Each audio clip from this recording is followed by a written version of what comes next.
今回は一番ヘッドの顎を削っていこうと思います。結城さくなちゃんはこの顎とほぼ同等ぐらいなんですけども、もっとシャープでこうちょっとですねとんがってる感じがするのと、アニメキャラを作る時にこう横顔を向いた時にここがですね私はいらないと思ってるんですね。なんでかというと、顎のこの輪郭っていうのが結構アニメキャラってはっきりしてるじゃないですか。なのでこの部分いらないので、こういったところを削って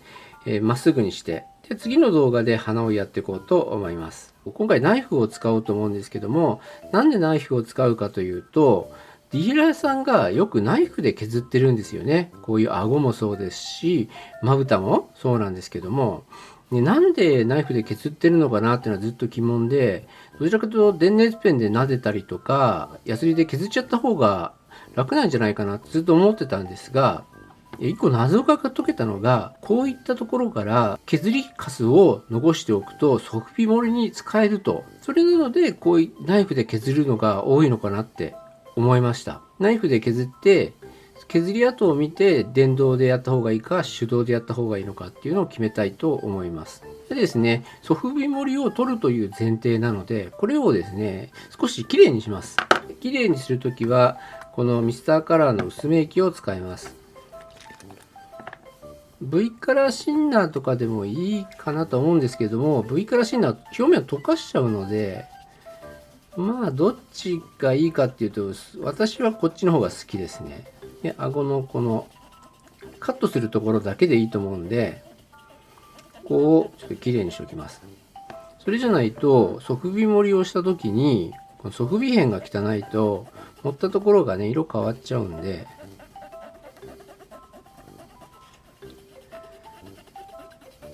広範囲気味に掃除をしておきます。で綿棒も2本ぐらい3本ぐらいのですね変えてきれいにしてもいいかもしれないですね。意外とねこれ忘れがちなんでやりましょう。ナイフの刃も結構汚れてるので掃除してた方がいいですね。できれいにしたので、この顎ですね、下側ですね、この先端は残しつつ、ここのサイドと、あとこの下の膨らみですね、ここをカットしていこうと思うので、ちょっと使用前使用後をね写真撮っておきますね。顎を上から見ると結構こうまっすぐなんですけど、こうやってね後ろの方を見るとここら辺膨らんでるので、ここら辺をねまっすぐになるようにカットしていきます。でカットしたソフビはちゃんとね残して次使えるようにしていこうと思います。でカットする時は刃は新しいものに変えた方がいいですね。作業の効率が違います。でこのデザインナイフは100均です。最初から思いっきり削ると失敗する場合があるので、ちょっとずつねやりましょう。削って確認削って確認、そういう感じで。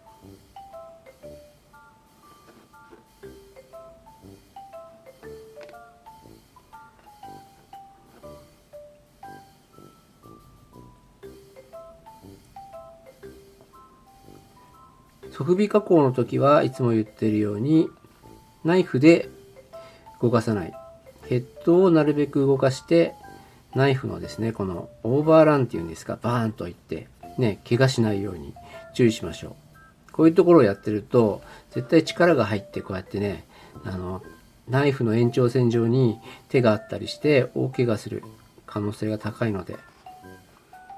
ここら辺一帯をやりますので、この後ろ側もですね十分に削っていきます。いきなりね深く削りすぎるとソフビ斑が出る可能性があるので、それ出ちゃったら今度ね、しょうがないんですけど、なるべくね出さないようにゆっくり少しずつやりましょう。ソフビ削る時にシリコンスプレーとか塗るとソフビが剥がれやすいんですけども、ちょっとねキュッキュッキュッっていう油がついちゃうので、そういうものはつけないでやっております。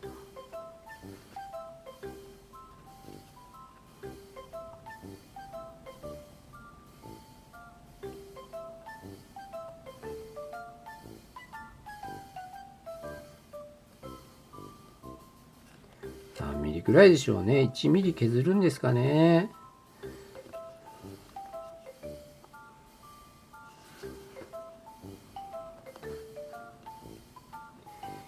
1ミリも削んないような気がするんですけどね。厚みは測れないので、なんとも言えません。ここら辺重点的に削っていきます。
この顎の先端は残しながら顎の裏も切っていきます。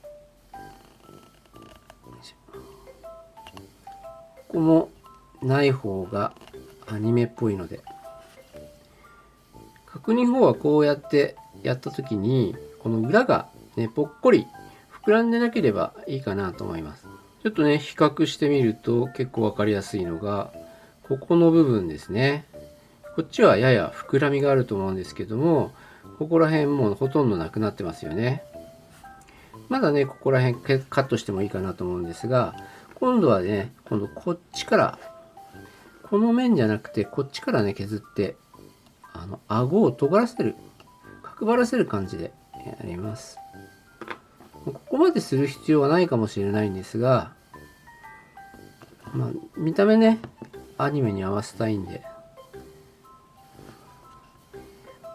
こういう加工をしたい人もきっとねいるかもしれないのでね、頑張ってみま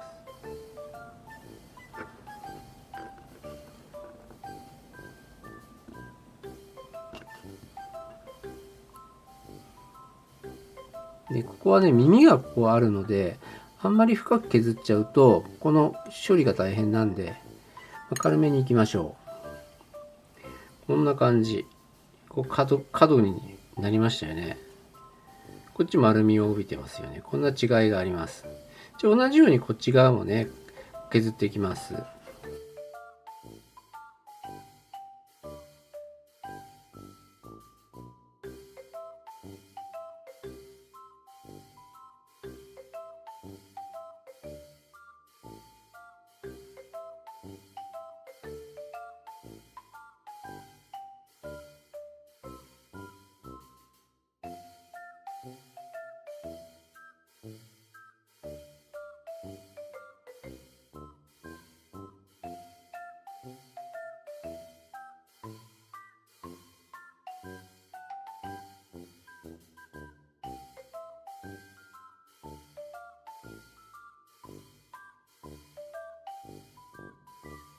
はい、こんな感じで削りました。ちょっとねザラザラしてるんで見た目悪いんですけども、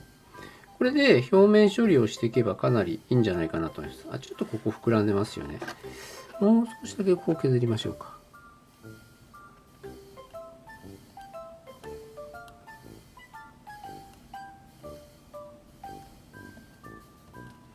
まずこの240番で削ろうと思うんですけど、中陣形はとりあえずなしで、どんな感じで削れるかっていうのをちょっとやってみますね。最近あんまりこんな広いで面を手動でやったことないんで、この240番をもともとねあんまり使わなかったんで最近使うようになったんですけど、意外と削れるんですよね。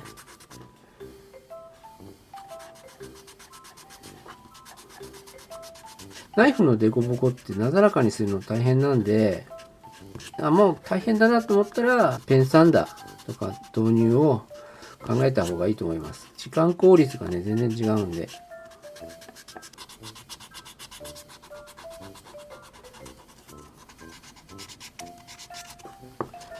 特にコツはないので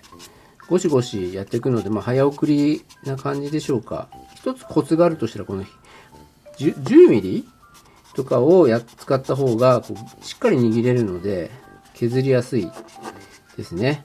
あとダイヤモンドの棒ヤスリとかを使ってもいいんですけど、棒ヤスリだと表面が意外とね粗いので深い傷がついちゃったりするとヤスリがけではね削りきれなくなっちゃうんで、最初失敗したくなければ240番のこの紙ヤスがいいんじゃないかなと思います。じゃあゴシゴシ削っていきます。効率重視でいくと V カラーシンナーをつけるっていうのも手だと思うんですけど、臭いので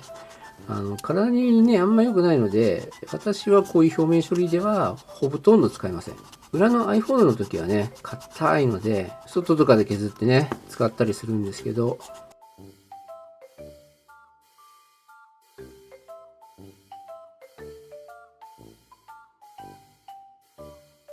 以前買ったんですけど、これですねヤフオクで買いました。これアルティマ7に使えるアタッチメントなんですけど、これですね、今使うのは筋彫り堂さんのマジックヤスリ。これがねピタッと貼れるやつだと思うんですよ。これね安かったんです。1000円いくらで。ちょっとこれでねやってみようと思います。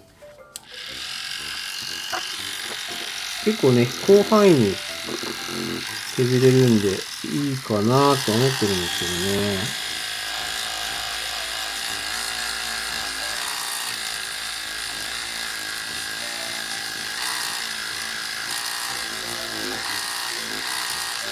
超楽ですね。超楽。全然楽だ。ダメだ。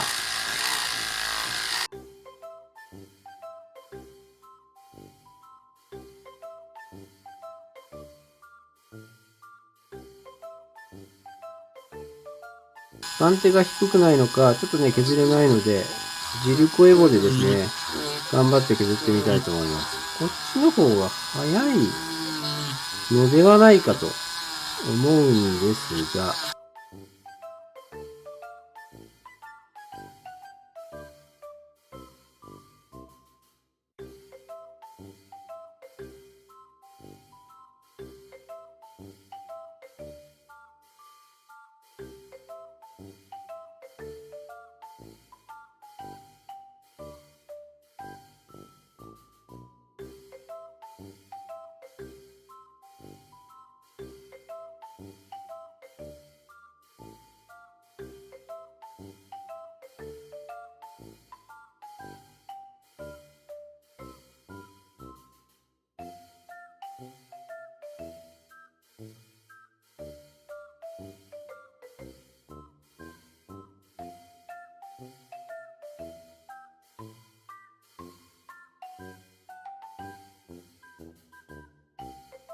はい、こんな感じで削ってみました。削る前と削った後の写真で比べてみようと思うんですけども、顎のラインがかなりシャープというかまっすぐになって、角がですね角張っていると思います。これは意識して削ってるからなんですけども、この側面ですね、でこのラインもまっすぐ削って、さらにこの奥ですね、ここがポイントなんですけども、この表面だけを削ってもこの奥が膨らんでいて、それがぽっこり見えるので、ここをですねやっぱりねこの面ですね、ここら辺のライン、ここの面を削らないとまっすぐに見えないんですね。でこう横から見てもねまっすぐに見えますよね。これが私が好きな形っていうんですか、アニメっぽい形なんですよね。でこの顎を削る時の、デメリットというか注意点なんですけども、ちょっと懐中電灯で当ててみると分かるんですが、結構ね薄くなってると思います。白っぽく見えるところはもうかなり薄くなっている面ですね。なのでこの顎の下がかなりねもうペラペラになってくるんじゃないかぐらい今削ってます。ただ側尾斑が出る、手前なのでですね、まだまだ削れる余力はあるんですけども、これで以上削ったらちょっと色が変わってきちゃうかなっていう感じなんで、削るとこれがやっぱり出てくるので、私はですね、ヒートガンである程度形をこう加工してですね、してから削った方がいいんじゃないかなと思います。その方がこういうね、今ね、しっかり削っても、ちょっとした凹凸っていうのがやっぱ残っちゃうので、そういうのを少なくするためにはヒートガンでキュッてですね、輪郭を絞ってあげて、表面をちょっと削ってあげるっていうのがいいんじゃないかなと思いました。なので今度ですね、なんか1番とかやるときはそういうのを実践してみようと思います。で、次回はこのさくなちゃんの鼻を作っていくんですけども、さくなちゃんもう少し鼻の位置が下なので、削るか、あとアイホールを1回決めてから鼻の位置を決めるか、そこら辺を次回の動画をやるまでに決めてから動画を作っていこうと思いますので、またお楽しみにお待ちください。ではいつも動画をご視聴くださいまして誠にありがとうございました。次の動画でお会いしましょう。ではまたね。バイバーイ。